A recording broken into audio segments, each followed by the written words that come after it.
Latin. I speak my own local language. In my country, we have 17 different languages.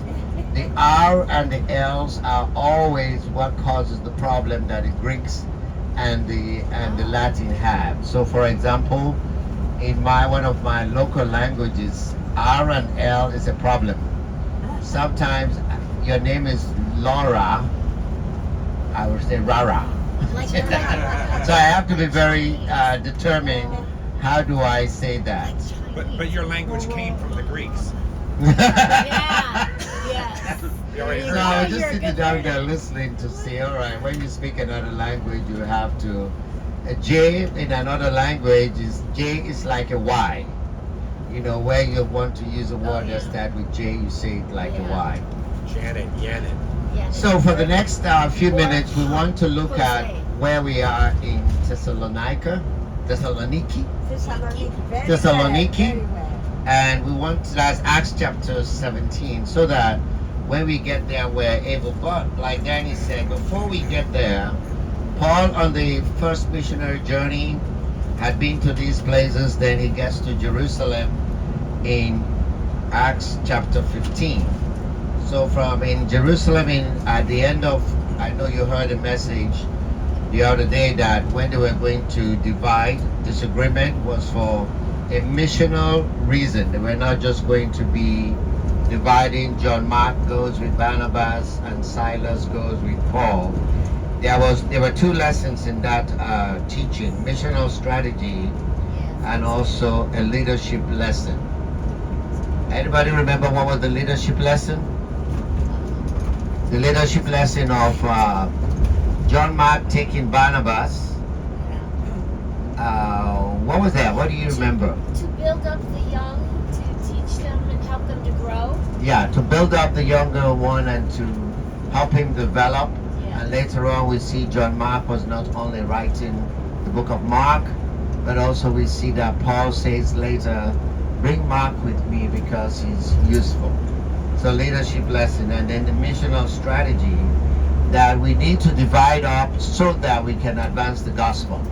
So they went to different places and advanced the gospel.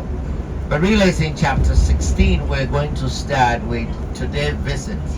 So if you have your Bibles on your phone or your hard copy, chapter 16. So when we get to this location, you're not going to be trying to figure out, you know, the Bible lesson.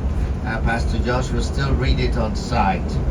But in Acts chapter 16, Paul is moving along, and something happened when he was traveling in Asia. He wanted to go in one direction, and there's a big call we talk about in Acts chapter 16 verse 10. Paul had what we call the vision, the Macedonia, Yes. and that means he was not going to go into that region. He was going to be directed into another region. And that's where we're going to be in Philippi today. So he gets there, the narration of the story, he gets there. There's no synagogue at that time in the city of Philippi. So where does Paul go to have a Christian gathering? The river. He went to the river. And at the river, tell us, what are some of the things that happened by the river? He's praying and he sees a group of women, so he preaches to them. All right. LaDonna says there was praying, and there were a group of women that had a prayer meeting by the river.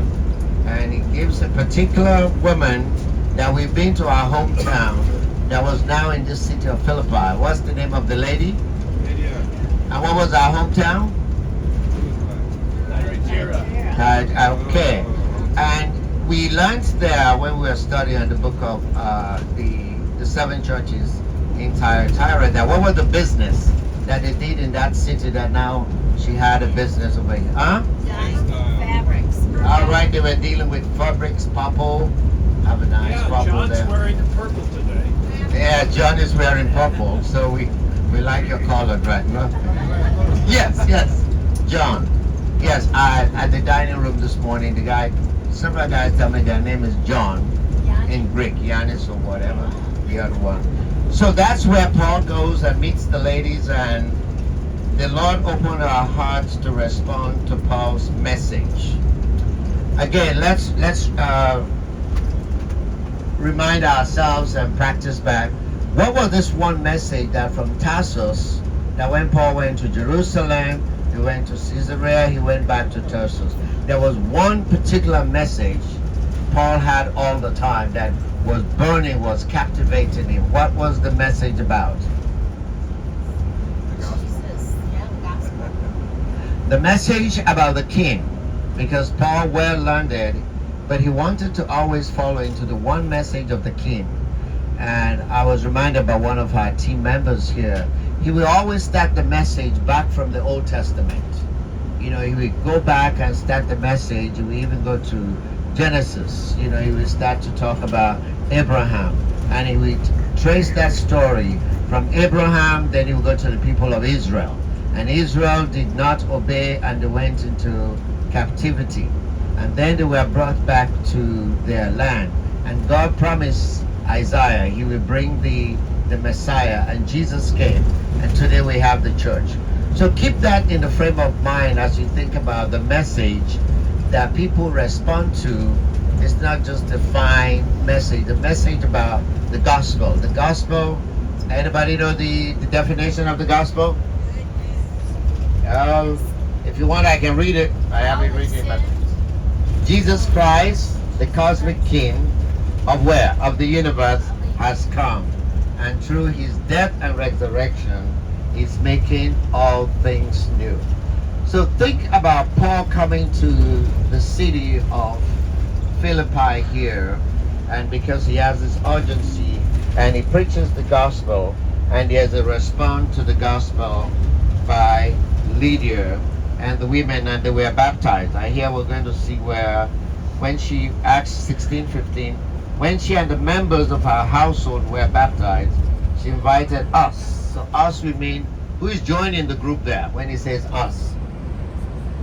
Dr. Who? Hello? Dr. Who is joining us? Paul, Luke. now, Dr. Luke, who wrote how many books in the Bible? One, two.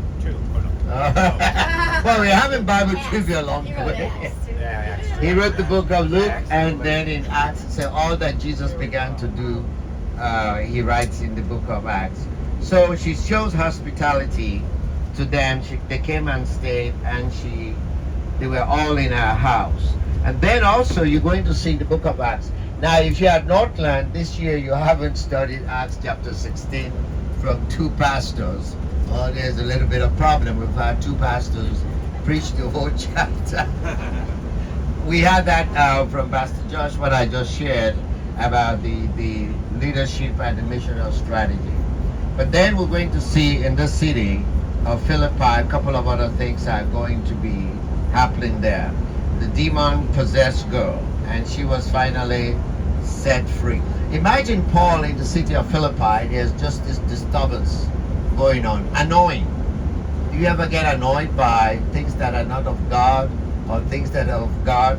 But finally, Paul became so annoyed that he turned around and said to the spirit, the evil spirit that was in this girl, when we possess the power of the King, Jesus within us, spirits are going to annoy us, but spirits are not going to be victorious over us. So the business went bad, and we see that Paul is now Cease and Silas. They were dragged into the marketplace to face the authorities.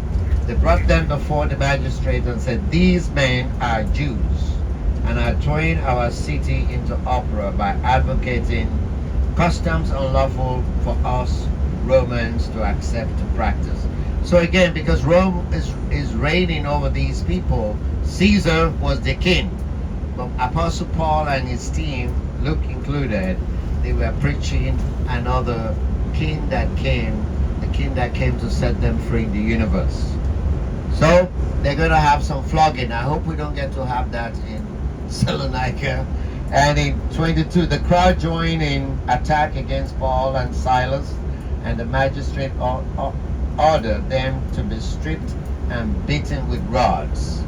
Later on, when Paul is writing in the book of Corinthians, when he visited there, and now he's writing to them, he talks about the flogging he received. So we are not going to look forward to that. And they were put in the inner cell, I hope we can see that prison. I would mention about going to see the prison where Paul was put in. We don't want to leave anybody there, so don't cause trouble when you get to Philippi. So they were put in there, they were put in stocks. But if you are going to be put in prison in Philippi today, what did Paul and Silas do? Prayed and sang hymns. Alright, so if you happen to go to prison today, they were praying and singing hymns of God, and the other prisoners were listening to them. Again, the joy of the Lord.